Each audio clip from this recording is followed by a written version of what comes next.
धन्यवाद यीशु, धन्यवाद यीशु। खुदावन तू महान परमेश्वर है, तू सामर्थी परमेश्वर है, तू जीवित परमेश्वर है। खुदावन तेरे नाम की मैं तारीफ करता हूँ परमेश्वर पिता।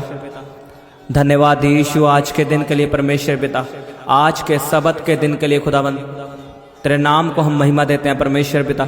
तूने हमें बचा के रखा और नया दिन हमें दिया परमेश्वर पिता, और हम विश्वास करते हैं आज का दिन मेरी आशीष का दिन है, क्योंकि आज का दिन यहोवा ने बनाया है। आज मैं आनंदित रहूंगा क्योंकि आज का दिन यहोवा ने बनाया है। परमेश्वर मैं तेरे कामों को देखूंगा, मैं तेरे महान और बड़े बड़े कामों को आज देखूंगा परमेश्वर पिता। और आज मेरी बीमारी का आखिरी दिन है, आज मेरी गरीबी का आखिरी दिन है, आज दुष्टात्मा का आखिरी दिन है परमेश्वर। मैं विश्वास करता हूँ खुदावन, और आज के दिन के लिए परमेश्वर पिता, आज की प्रार्थना सभा के लिए खुदावन तेरे नाम को महिमा देता हूँ परमेश्वर पिता।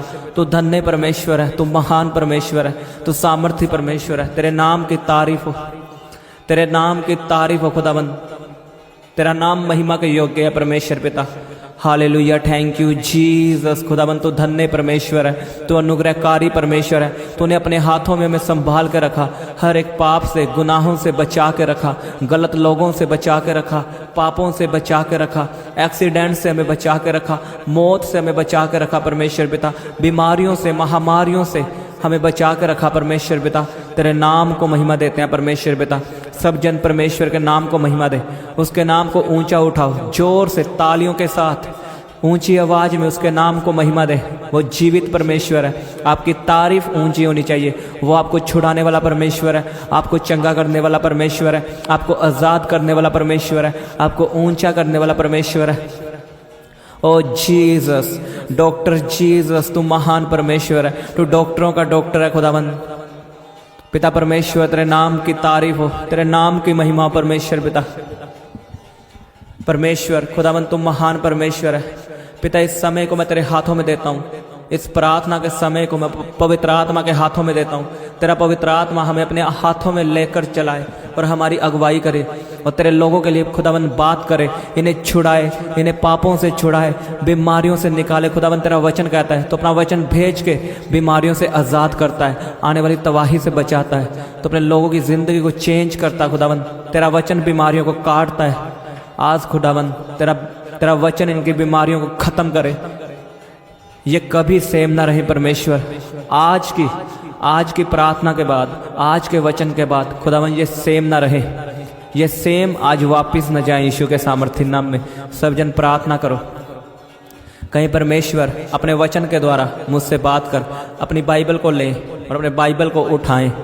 कहीं परमेश्वर ये तेरा वचन है, मैं इससे प्यार करता हूँ, मैं तेरे वचन से, बाइबल से प्रेम रखता हूँ, क्योंकि ये मेरे जीने का आधार है। इसने मुझे जीना सिखाया और मुझे चलना सिखाती है। परमेश्वर मैं तेरे वचन से प्यार रखता हूँ, और अपना वचन भेज और मुझे छुड़ा, मेरी बीमारियों से मुझे छुड़ा, मेरी गरीबी से मुझे छुड़ा, क्योंकि तेरा वचन छुड़ाने वाला है। जब मैं तेरा वचन सुनूं खुदावन, मेरे अंदर जिंदगी आए, मेरी बॉडी में जिंदगी आए, और मैं तेरे वचनों पे चल सकूं, और ये वचन मेरी ज़िंदगी में 100 गुना फल लेके आए। कहीं परमेश्वर ये वचन मेरी ज़िंदगी में 100 गुना फल लेके आए, और शैतान इसे चुराने ना पाए। सब जन प्रार्थना करो। Thank you Jesus. खुदावन तुम महान परमेश्वर है। धन्यवाद यीशु। प्रभु यीशु के सामर्थी नाम में मांगते हैं, आमीन आमीन। हालेलुया। सबको जय मसीह की। तो आपका स्वागत है परमेश्वर की हजूरी में। उसका वचन आपको छुड़ाएगा। अगर आपने उसका वचन सुना और आप उसके वचनों पे चले, तो मैं आपको बता रहा हूँ उसका वचन आपको फ्री करेगा, आपको आज़ाद करेगा, आपको छुड़ाएगा आपकी बीमारियों से, आपकी गरीबी से। आपका लेवल अप होगा यीशु के सामर्थी नाम में। और जिनका प्रार्थना करने का मन नहीं करता वो इस वचन को ध्यान से सुने, और जो चाहते हैं कि प्रार्थना हमारे जीवन में क्या करती है, वो इस वचन को ध्यान से सुने। हम खोलेंगे प्रेरितों के काम उसकी 9 उसकी 10 आयत को पढ़ेंगे। उसमें लिखा, दमिश्क में हनन्याह नामक एक चेला था। उससे प्रभु ने दर्शन में कहा, हे हनन्याह। उसने कहा, हाँ प्रभु। तब प्रभु ने उससे कहा, उठकर उस गली में जा जो सीधी कहलाती है, और यहूदा के घर में शाऊल नामक एक तरसूस वासी को पूछ, क्योंकि देख वह प्रार्थना कर रहा है। और उसने हनन्याह नामक एक पुरुष को भीतर आते और अपने ऊपर हाथ रखते देखा है, ताकि फिर से दृष्टि पाए। मैं आपको इस कहानी को बताता हूँ। जब शाऊल कलीसियाओं को सताता था, कलीसियाओं को मारता था, जो बाद में पौलुस बना, जिसने बाइबल में सबसे ज़्यादा पत्रियाँ लिखी, वो पहले शाऊल था। उसका नाम शाऊल था। वो कलीसियाओं को तंग करता था और उन्हें मारता था। और एक दिन परमेश्वर ने, यीशु ने उसे दर्शन दिया और कहा कि तू मेरी कलीसियाओं को क्यों सताता है। और तब यीशु ने जब उसे दर्शन दिया और वो अंधा हो गया, पौलुस अंधा हो गया, शाऊल अंधा हो गया, और वो प्रार्थना कर रहा था कि परमेश्वर मैं देखने पाऊँ। और परमेश्वर ने अपने दास पे, जिसका नाम हनन्याह है, उस पे जाहिर किया कि तू शाऊल के पास जा, क्योंकि वो प्रार्थना कर रहा है। उसके सिर पे हाथ रख और वो देखने लगे। और जब उसने उसके लिए प्रार्थना की, उसके सिर पे हाथ रखा, तो शाऊल देखने लगा और उसने यीशु मसीह का प्रचार बहुत आगे तक पहुंचाया। मुझे एक बात बताओ, जब शाऊल परमेश्वर से मांग रहा है कि मुझे आंखें दे, मेरा अंधापन खत्म हो, तो परमेश्वर ने डायरेक्ट उसे छुआ क्यों नहीं? उसने क्यों अपने दास हनन्याह पे जाहिर किया कि जा शाऊल के पास जा, वो प्रार्थना कर रहा है। आज लोगों को पता नहीं कि हमारी प्रार्थना से होता क्या है। जब तक आप प्रार्थना में मुंह नहीं खोलोगे, आप प्रार्थना नहीं करोगे, तो आप पे कई चीज़ें, कई आशीषें जाहिर नहीं होंगी। क्योंकि परमेश्वर कुछ चीज़ें आपको डायरेक्ट नहीं देता, वो अपने दास के द्वारा देता है। कुछ आशीषें वो लोगों के द्वारा देता है। आज लोग अपने डिवाइन हेल्प पर गवा देते हैं। पता क्यों? वो प्रार्थना नहीं करते। जब आप प्रार्थना करते हो और रेगुलर प्रार्थना करते हो, तो आपके डिवाइन हेल्पर रिलीज होते हैं। आपके काम वहाँ से बनते हैं जिनसे आपको आस नहीं होती। आज अगर हम पूछें कि आपका प्रार्थना का जीवन कितना है, आपकी प्रार्थना दिन में कितनी है, कोई कहेगा 15 मिनट, कोई 2 मिनट, कोई 0, किसी की है ही नहीं। अगर आपका सिर दर्द होता है तो आपको उसके लिए 1 रुपए की गोली खानी पड़ेगी, आपका सिर दर्द सही हो जाएगा। मुझे एक बात बताओ, उसी गोली से कैंसर सही होगा? पत्थरियाँ निकलेंगी वही सिर दर्द की गोली से? क्या पत्थरियाँ जाएंगी, रसोलियाँ जाएंगी? अगर आपको कैंसर है तो उसे निकालने के लिए क्या करना पड़ेगा? आपको अच्छे डॉक्टर के पास जाना पड़ेगा और उससे ऑपरेशन करवाना पड़ेगा। आपको पत्थरियों के लिए, रसोलियों के लिए ऑपरेशन करवाना पड़ेगा। तो वो ऑपरेशन भी बड़ा होता है, उसमें पैसा भी बड़ा लगता है, उसमें समय भी ज़्यादा लगता है। और आज हम चाहते हैं कि हमारी 2 मिनट की प्रार्थना से हमारा कैंसर जाए, हमारी बड़ी मुसीबतें हल हो। आपकी छोटी प्रार्थना आपका सिर दर्द सही कर सकती है, लेकिन आपका कैंसर सही नहीं कर सकती। आपकी पत्थरियों को निकाल नहीं सकती, रसोलियों को निकाल नहीं सकती। अगर आपका काम बड़ा है तो आपकी प्रार्थना भी बड़ी होनी चाहिए। आज हमारी प्रार्थना 15 मिनट रह चुकी है, 2 मिनट, और कई तो करते ही नहीं, इतने बेशर्म है, कई लोग प्रार्थना ही नहीं करते। सोचो, अगर शाऊल प्रार्थना ना करता तो क्या हनन्याह पे जाहिर होता कि जा उसके पास और उसे आंखें दे, उसके लिए प्रार्थना कर। आज आप चर्च में जाते हो बिना प्रार्थना किए, तो कैसे परमेश्वर का दास आपके लिए भविष्यवाणी करे? जब तक आप प्रार्थना नहीं करोगे, परमेश्वर का आत्मा कैसे अपने दास पे जाहिर करेगा कि इसके लिए ये आशीष को बोल? आपको पता होना चाहिए कि प्रार्थना करने से होता क्या है। प्रार्थना करने से लोगों के मन बदलते हैं। पुराने नियम में लिखा कि राजाओं का मन यहोवा के हाथ में रहता है, वो जिधर चाहे उसे मोड़ देता है। आपकी पत्नी आपको छोड़ के चली गई है, आपके बच्चे आपको छोड़ के चले गए हैं, क्या आप प्रार्थना करते हो? अगर आप प्रार्थना करने वाले इंसान हो तो यहोवा उनका मन आपकी ओर मोड़ेगा, वो वापिस आएंगे। अगर आपकी प्रार्थना 2 मिनट 15 मिनट है तो इससे कुछ नहीं होने वाला, इससे कुछ नहीं होने वाला। मैं सीरियस बता रहा हूं आपको अपनी प्रार्थना को बढ़ाना होगा। पहले आपको पता होना चाहिए कि प्रार्थना जिंदगी में, प्रार्थना मेरी जिंदगी में करती क्या है। आपको प्रार्थना की ताकत का पता होना चाहिए। इसके आगे मैं आपको बताऊंगा कि हमारी प्रार्थना सुनी क्यों नहीं जाती। पहले मैं आपको बताऊंगा प्रार्थना करती क्या है। मान लो आपको वीज़ा चाहिए और आपके डॉक्यूमेंट पूरे नहीं हो रहे, तो जब आप प्रार्थना करोगे तो परमेश्वर, आप जिनके पास जाते हो अपने डॉक्यूमेंट दिखाने के लिए, जब आप प्रार्थना करोगे तो परमेश्वर उसका मन चेंज करेगा, उसको नींद नहीं आएगी, वो आपको पास करेगा, आपको वीज़ा देगा वो, अगर आप प्रार्थना करोगे। प्रार्थना से लोगों के मन बदलते हैं और खुद का भी मन बदलता है। प्रार्थनाओं से ही आशीष मिलती है। अगर आपकी मुसीबत बड़ी है तो आपकी प्रार्थना भी बड़ी होनी चाहिए, ना कि 15 मिनट की प्रार्थना। अगर आपकी बीमारी बड़ी है तो आपकी प्रार्थना कैसी होनी चाहिए? बड़ी। तो आपको प्रार्थना की ताकत को समझना है। आपको पता होना चाहिए कि प्रार्थना हमारी जिंदगी में करती क्या है, क्योंकि प्रार्थना के बिना जिंदगी जीरो है। वो मसीही नहीं है, वो बैक स्लाइड है। कई लोग कहते हैं नहीं, मैं बैक स्लाइड नहीं हुआ अगर मैं प्रार्थना नहीं करता तो। अगर वो प्रार्थना नहीं करता तो वो बैक स्लाइडर है। चाहे वो जितना मर्जी कहे मैं परमेश्वर से प्रेम रखता हूँ, मैं परमेश्वर से प्यार करता हूँ। नो, आदम ने कौन सी आज्ञा नहीं मानी बताओ? क्या उसने एक फल खाया, क्या वो पाप था? वो कोई पाप नहीं था। कमी यही थी, उसने आज्ञा तोड़ी।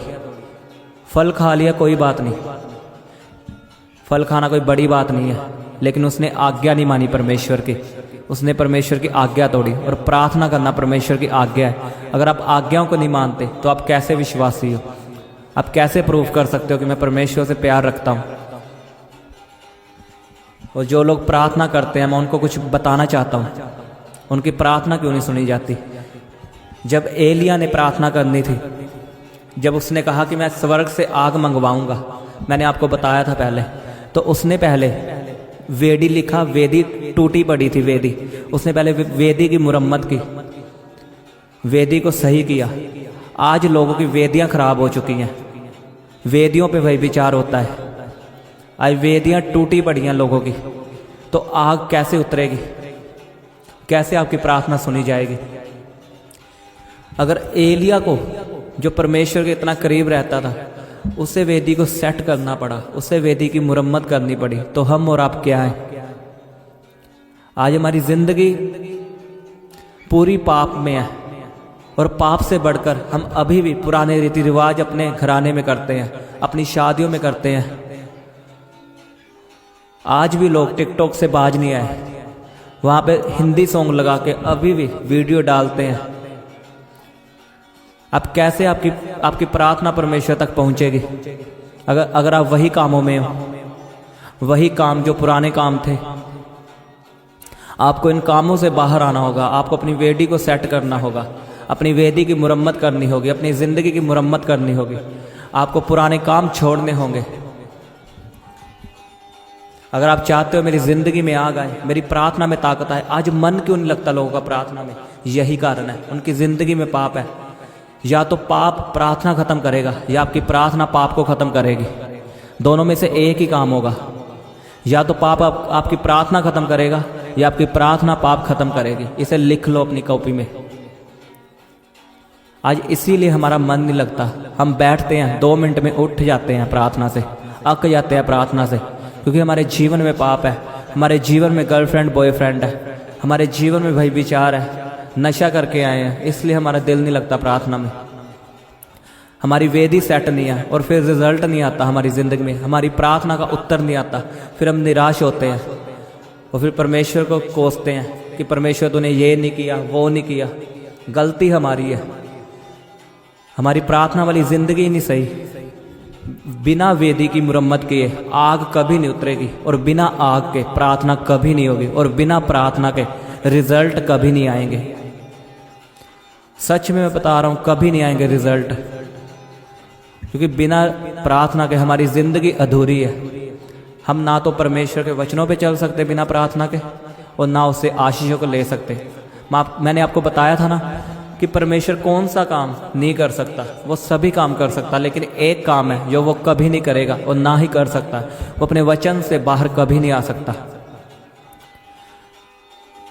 वो अपने वचन से बाहर आके आपको आशीष कभी नहीं दे सकता। अगर आपको आशीष चाहिए तो आपको उसके वचनों के बीच में जाना होगा, क्योंकि वो तो बाहर आ नहीं सकता अपने वचनों से, पर आपको वचनों के बीच जाना होगा। उसके वचनों के बीच कैसे जा सकते हो? प्रार्थना करके। उसके वचनों पे चल के जब आप प्रार्थना में मांगते हो परमेश्वर अपना अभिषेक दे, तो वो अभिषेक आपको वचनों पे चलाता है। वो प्रार्थना आपको बनाए रखती है। वो प्रार्थना की ताकत जो आपको मिलती है वो आपको वचनों पे चलने की ताकत देती है। आज लोगों के जीवन में पवित्रता ही क्यों नहीं है? क्योंकि प्रार्थना नहीं है। अगर आपको पवित्रता ही चाहिए, आप चाहते हो मैं गंदे सपनों से आज़ाद हूँ, मेरी सोचों में गलत विचार ना है, तो आपको प्रार्थना करनी होगी। एक प्रार्थना आपको छुटकारा दे सकती है। बिना प्रार्थना के आप कुछ नहीं कर सकते। अगर आप चाहते हो मेरे जीवन में बड़े बड़े काम हो, मेरा कैंसर गायब हो, मेरी पत्थरियां जाएं, तो आपको प्रार्थना भी उस लेवल की होनी चाहिए जिस लेवल की आपकी मुसीबत है, आपकी बीमारी है। अब हर एक की सिचुएशन अलग अलग है। अगर ये बीमार है तो इसको कौन सा वचन काम आएगा? ये कौन से वचन से प्रार्थना करेगा बताओ? अब ये बीमार है, अब ये तो कह नहीं सकता कि प्रभु तेरे वचन में लिखा है मुझे कभी घटी नहीं होगी। ये रॉन्ग प्रेयर है। ये बीमार है, इसे क्या बोलना होगा कि तेरे वचन में लिखा मैं तेरे कोड़े खाने से चंगा हो चुका हूं, बीमारी मेरा शरीर में कोई अधिकार नहीं, चल जा यीशु के नाम में। ऐसे वचन से प्रार्थना करो। अगर आप गरीबी में हो, एक बात मैं आपको बताना चाहता हूं, अगर आप चाहते हो कि मेरे गरीबी के शराब टूटे, तो इसमें अकेली प्रार्थना कभी काम नहीं आने वाली। उसने लिखा मलाकी की किताब में कि तुम मुझे लूटते हो, तुम मेरे दशमांश को चुराते हो, और आगे लिखा कि अपने दशमांश मेरे भवन में लाओ और मुझे परख कर देखो मैं कैसा भला हूं। मैं आकाश के झरोखे खोलकर तुझे आशीष दूंगा और तेरे फालतू झिड़कों को डांटूंगा। आज हम प्रार्थना करते कि परमेश्वर हमें गरीबी से छुड़ा, लेकिन अपना दशमांश हम देते नहीं, अपना बीज हम चर्च में भवन में देते नहीं। तो जब आप ऐसा करते हो, आप उसका दशमांश चुराते हो, तो जो बीमारियां हैं दवाइयों के रूप में आपका पैसा खाती हैं, आपके पैसे दवाइयों में लगते हैं, डॉक्टरों के पास जाते हैं। और उसने यही लिखा परमेश्वर ने कि अपना दशमांश बोकर मुझे परख कर देखो कि मैं तेरे फालतू खर्चों को झिड़कूंगा। अगर आप चाहते हो गरीबी के बंधनों से छूटना, तो आपको दशमांश वफादारी के साथ बोना होगा और फिर प्रार्थना करनी होगी। लिखा जो रोते हुए बोएंगे वो जय जयकार के साथ आनंदित होते हुए काटेंगे। इसमें प्रार्थना काम नहीं आएगी अकेली, बोने के साथ प्रार्थना करना काम आएगा। और अगर आप चाहते हो मैं बीमारी से छूटूं, तो आपको वचनों से प्रार्थना करनी होगी कि उसके वचन में लिखा उसके कोड़े खाने से मैं चंगा हो चुका हूँ। आज विश्वासी के पास बाइबल नहीं है, लेकिन उसके घर में चले जाओ, उसके पास एक अच्छा सूट होगा शादी में जाने के लिए, उसके बाद बाइबल नहीं होगी। आपको बाइबल पढ़नी ही पढ़नी है रोज, और अपने पास एक पर्सनल बाइबल रखनी है मोबाइल के अलावा। मोबाइल में बाइबल पढ़ो ठीक है, लेकिन एक ओरिजिनल बाइबल, कॉपी बाइबल आपको अपने पास रखनी है, उसे रोज पढ़ना है। क्योंकि प्रभु आपसे अगर बात करेगा, वो पहले दासों से बात नहीं करता, अपने लोगों से बात नहीं करता, वो पहले वचन से बात करता है। और आपके लिए सबसे बड़ी भविष्यवाणी पता क्या है? ये नहीं कि उसका दास आके आपको भविष्यवाणी दे, नो, आपके लिए भविष्यवाणी ये वचन है, परमेश्वर की बाइबल है, इसमें आपके लिए भविष्यवाणी लिखी है। जब आप रोज इसे पढ़ोगे तो आपको लगेगा कि परमेश्वर मुझसे बात कर रहा है। आज हमारी बाइबल ऐसे ही पड़ी हुई है फ्रिज पर, उस पर धूल पड़ चुकी है। बाइबल पढ़ना हमारे जीवन से खत्म हो चुका है, तो हमारी लाइफ करप्ट हो चुकी है। बाइबल पढ़ोगे तो आपको वचन मिलेगा, और वचन से आप प्रार्थना करोगे तो आपकी प्रार्थना सुनी जाएगी। वचन के बिना भी प्रार्थना अधूरी है। तो आपको पहला काम कौन सा करना है? आपको पता होना चाहिए कि प्रार्थना करने से मेरी जिंदगी में होगा क्या। लोगों के मन बदलेंगे और आपका भी मन बदलेगा। प्रार्थना की ताकत लोगों को बदल देती है। और दूसरा, आपको प्रार्थना करनी कैसे है? अपने जीवन को सही करके, अपनी वेदी को सेट करके, अपनी वेदी की मुरम्मत करके। अगर आपकी दुश्मनी आपके भाई के साथ है तो पहले उससे मना। अगर आपकी बहन आपसे नाराज है पहले उससे मना। अगर आपके माता पिता आपसे नाराज है तो प्रार्थना करने से पहले उन्हें मना, उनसे प्यार रख, उन्हें समय दे और फिर प्रार्थना में बैठो। क्योंकि आपकी वेदी की मुरम्मत हो चुकी है। अब आग उतरेगी और आपका प्रार्थना में मन लगेगा। ये श्योर है, आपका प्रार्थना में मन लगेगा यीशु के सामर्थी नाम में। और फिर आपको प्रार्थना करनी कैसे है? वचन के बीज से, जैसे मैं रोज आपके साथ प्रार्थना करता हूं। अगर आपको बीमारी को डांटना है तो वचन के बीज से डांटना बीमारी को। हालेलुया। और ऐसा आप करके देखो, मैं आपको बता रहा हूं, आप रिजल्ट को देखोगे। आप रिजल्ट को देखोगे यीशु के सामर्थी नाम में। कल से अपनाओ इसे और करके देखो। सुबह उठो, बाइबल पढ़ो और अपनी जिंदगी को बदलो। और फिर प्रार्थना में बैठो और देखो चेक करके। आमीन। तो आप तैयार है ऐसा करने के लिए? परमेश्वर आपकी जिंदगी को बदले यीशु के सामर्थ्य नाम में। कहीं परमेश्वर ये वचन मेरी जिंदगी में 100 गुना फल लेके आए। ये वचन मेरी जिंदगी को बदले, मेरे प्रार्थना करने वाली जिंदगी को बदले, मेरी वेदी की मुरम्मत हो, यानी मेरी जिंदगी की मुरम्मत हो। खुदाबंद, मैं हर पाप छोड़ता हूँ, हर गुनाह छोड़ता हूँ, सिगरेट पीना छोड़ता हूँ, नशे करना छोड़ता हूँ, ड्रिंक करनी छोड़ता हूँ, लड़ना छोड़ता हूँ, झगड़े छोड़ता हूँ। और परमेश्वर वही विचार को छोड़ता हूँ। गलत नंबर मैं अपने फ़ोन से डिलीट करता हूँ, गलत देखना छोड़ता हूँ। और खुदावन मैं तेरे वचनों को पूरा करूँगा। मैं अपने दुश्मनों से प्रेम रखूँगा, मैं उन्हें माफ़ करूँगा। मैं अपने दिल से नफ़रत को ख़त्म करता हूँ। परमेश्वर मुझे माफ़ कर, मुझे अपने लहू से धो। मैं तौबा करता हूँ, अपने मन को फिराता हूँ। और आज से मेरी प्रार्थनाओं का उत्तर आएगा यीशु के सामर्थ्य नाम में। करो वायदा परमेश्वर से। कहीं मैं अपनी ज़िंदगी को बदलता हूँ, इस वचन को अपनी ज़िंदगी में अप्लाई करता हूँ। यह वचन मेरी ज़िंदगी में 100 गुना फल लेके आएगा। मैं इन वचनों पे चलूँगा परमेश्वर। मैं तेरी आज्ञाओं का पालन करूँगा। मैं अपने माता पिता की आज्ञाओं को मानूंगा परमेश्वर। मैं गलत काम, पुराने रीति रिवाज छोड़ूंगा परमेश्वर और तेरे वचनों पे चलूँगा परमेश्वर पिता। तो महान परमेश्वर है, सामर्थी परमेश्वर है। अपने हाथों को उठाएं, अपनी बीमारी वाली जगह पे हाथ रखो। कहीं मेरा शरीर पवित्र आत्मा का मंदिर है, कहीं मेरा ये शरीर पवित्र आत्मा का मंदिर है। शैतान तेरा कोई अधिकार नहीं। मैं तुझे डांटता हूँ, तुझे हुक्म करता हूँ प्रभु यीशु के सामर्थ्य नाम में, जाओ जाओ, निकालो बीमारियों को, डांटो यीशु के सामर्थ्य नाम में। आपकी पत्थरियां गायब हो, अपनी पेन वाली जगह पे हाथ रखो। Be healed in Jesus name. आपकी पेन अभी गायब हो, in the mighty name of Jesus. अभी गायब हो यीशु के सामर्थ्य नाम में। आपकी पेन खत्म हो, पेन खत्म हो। दुष्ट आत्माएं आपको छोड़ के जाए, बीमारी का आत्मा आपको छोड़ के जाए। आपकी पत्थरियां गायब हो, रसौलियां गायब हो यीशु के सामर्थ्य नाम में। रिबा बाबा बाबा शोखों दोनों को, रोखों दोनों को। कहीं उसके कोड़े खाने से मैं चंगा हो चुका हूँ, कहीं उसके मार खाने से मैं चंगा हो चुका हूँ, उसके कोड़े खाने से मैं चंगा हो चुका हूँ। कहीं मैं अपने बिजनेस को, अपनी जॉब को, अपनी स्टडी को परमेश्वर के हाथों में देता हूँ। कहीं मैं अपनी फैमिली को परमेश्वर के हाथों में देता हूँ, मैं उसके लहू में छिपाता हूँ। कहीं मैं हर एक्सीडेंट की आत्मा को कैंसल करता हूँ। एक्सीडेंट की आत्मा कैंसल हो, मौत का आत्मा कैंसल हो यीशु के नाम में। मेरे साथ प्रार्थना करो।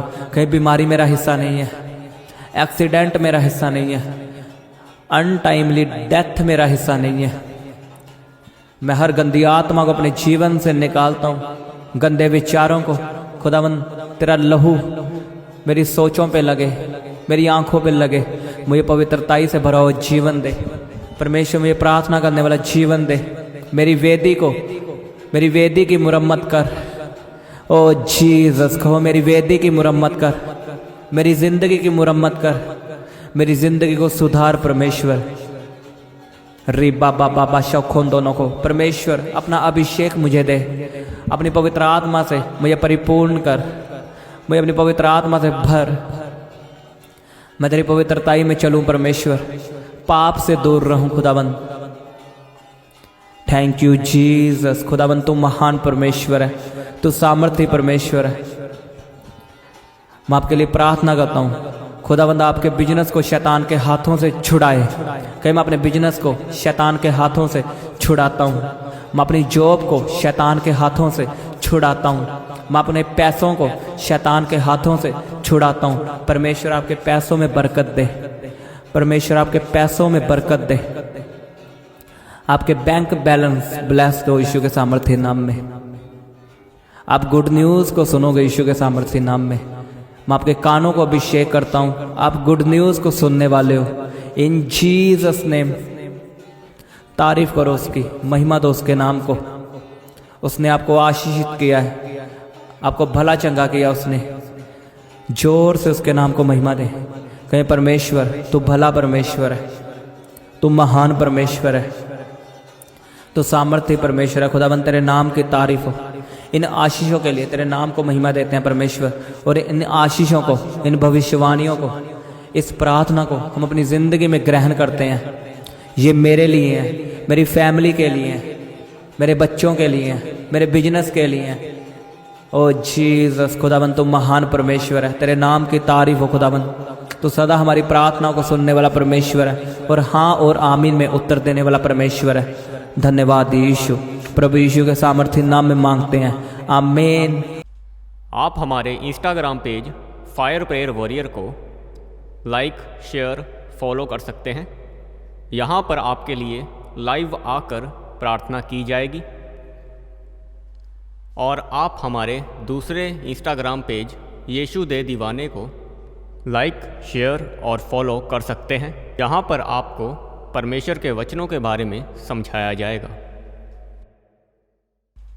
आप हमारे Instagram page fire prayer warrior को लाइक, शेयर, फॉलो कर सकते हैं। यहाँ पर आपके लिए लाइव आकर प्रार्थना की जाएगी।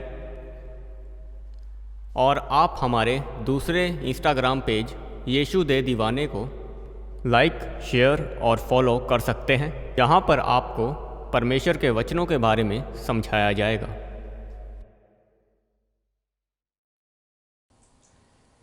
आप अपने दान, दशवांश और भेंट हमें इस अकाउंट नंबर पर भेज सकते हैं, या आप अपने पेटीएम या फ़ोनपे के द्वारा हमारे QR कोड को स्कैन करके अपनी ऑफरिंग भेज सकते हैं।